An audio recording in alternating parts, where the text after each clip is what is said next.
Hey guys, it's Saga from TechWorks, and in this video, let us compare the cameras on the Poco X2 with the ones on the Redmi Note 9 Pro.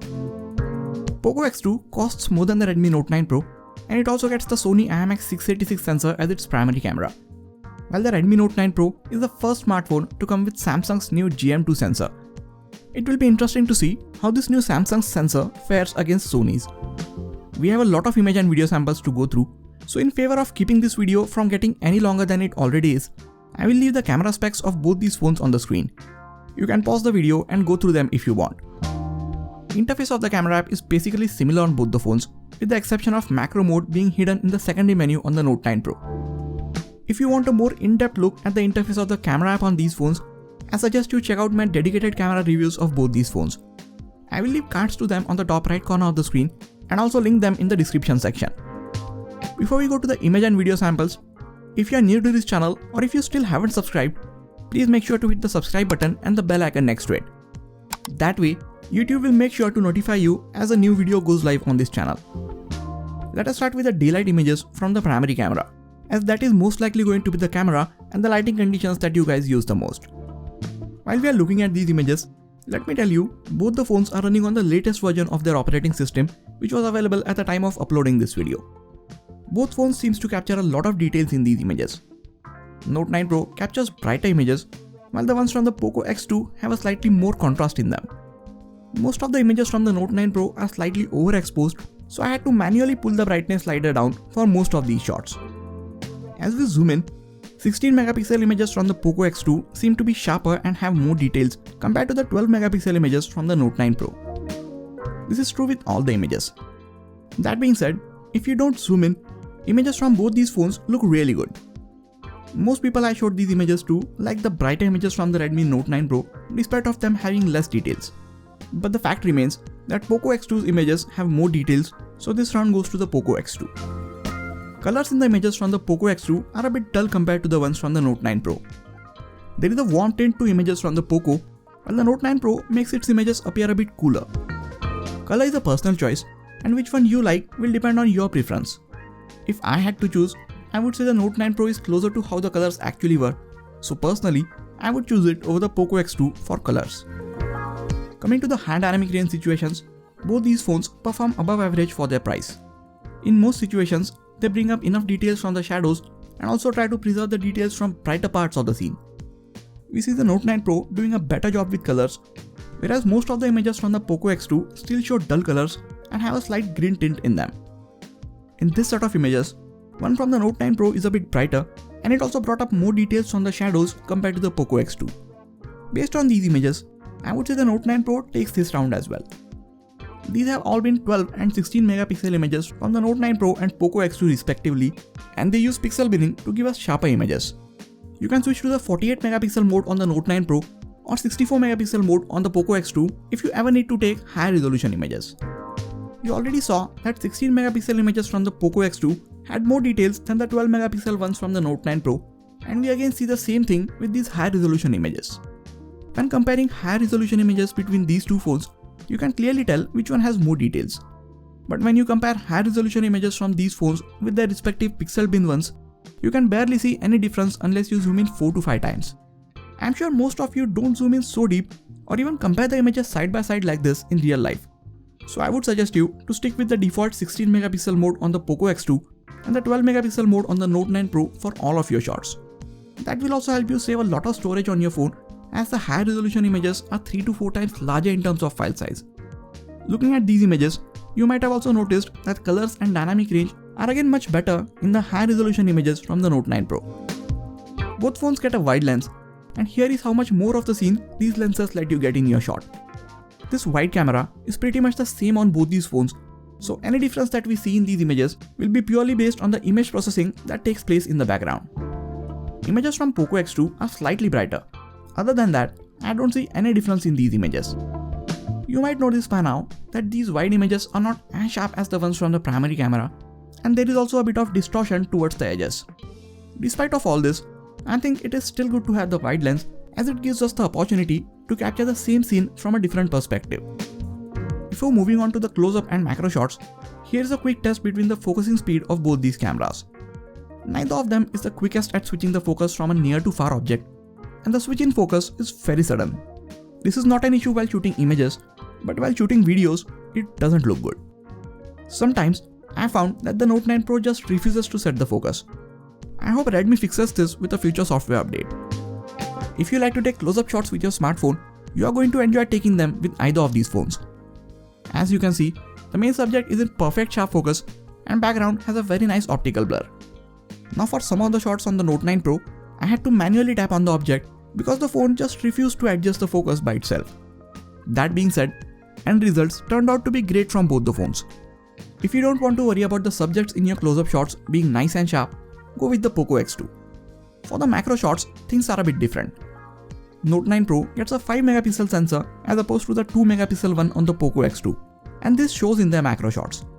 You can see so much more details in the macros from the Note 9 Pro, and it also captures much less noise compared to the Poco X2. And I think overall, macro shots from the Redmi Note 9 Pro are very pleasing to look at. If you have been following my channel and these camera reviews for a while, you might know that I love taking portrait shots with my smartphones. Xiaomi phones have been the best at detecting the edges and separating the subject from the background for these portrait shots. And since both these phones share their resources with Xiaomi, I'm sure they are using the same algorithm for this, as both of them are doing an excellent job. If anything, there is only a small difference in how both these phones handle the color of skin tones and the overall dynamic range. There is also slightly more contrast in the portraits on the Poco X2, while the ones from the Note 9 Pro are slightly brighter. I like these shots from both the phones, but if I had to choose, I will go with the Note 9 Pro as it shows more natural looking colors and the background in its image shows much better dynamic range. The movie mode on these phones is my new favorite mode and I have started using it just as often as the portrait mode. These 21:9 images with black bars at the top and bottom really make your images appear more cinematic. I still prefer the dynamic range in these shots from the Note 9 Pro, but overall, I would prefer taking these shots from the Poco X2 as the subject is a lot softer in the shots from the Note 9 Pro. While taking portraits of objects, again the dynamic range is much better from the Note 9 Pro, but the subject is much sharper in the image from the Poco X2. No matter how complex the edges are or how busy the background is, edge detection is near perfect from both these phones. In some of the shots, Poco actually showed better colors than the Note 9 Pro, and I really wish it did so more often. I like to have more details in my subject, so I prefer taking these shots from the Poco X2, but if you prefer better dynamic range in the background of your portrait shots, you should go with the Note 9 Pro. Moving to the images shot in indoors, artificial and lower lighting conditions, this is where we see the gap between these phones getting wider. As we zoom in on this shot, Note 9 Pro barely seems to have any details, making Poco X2's image look so much better. In this next shot, look at the amount of noise that the Note 9 Pro captured, while the Poco X2 again did really well and kept the noise to minimum. As we move to even lower lighting conditions, things become even worse for the Note 9 Pro. As I mentioned in its dedicated camera review, I don't know if the GM2 sensor needs more tuning or if there is any other issue, but Redmi really needs to fix this soon with a software update. Poco X2 does really well in these situations, and while its low light performance is not the best in its class, compared to the images from the Note 9 Pro, it certainly comes out to be victorious. Both phones get night mode, so they can take better images in lower light, but even that cannot save the Note 9 Pro. While this mode is not doing too many favors to the Note 9 Pro, it does help it handle exposure from light in a much better way. But even with the night mode, Poco X2 is miles ahead of the Note 9 Pro. In some situations like this, I feel a smartphone which is even a year or two older than the Note 9 Pro would have performed better. So when it comes to indoor or low light photography, Poco X2 wins by a huge margin. That brings us to the front facing cameras. Poco X2 shows slightly more details in its selfies, and it is also showing more accurate colors of the two, while the Note 9 Pro is adding a slight yellow tint to its images. As I zoom in, you can clearly see more details and less noise in the selfies from the Poco X2. The beauty mode is on by default on both of them, so if you don't want soft images, you will have to disable it every time you switch to the front facing camera. Poco X2 gets a secondary depth sensor at the front for helping it take better portrait shots. I am not too sure if this makes any difference or not, because even without this secondary depth sensor, edge detection is pretty accurate in the portraits from the Note 9 Pro. However, like the portraits from the rear camera, faces are again sharper in the portrait selfies from the Poco X2. Dynamic range is tossed out of the picture while taking portrait shots.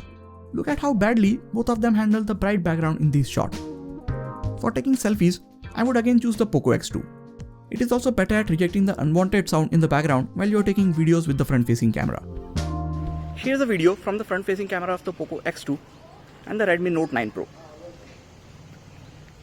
You can see how both these phones are handling the overall colors of the scene, exposure and stabilization when I'm walking around with it.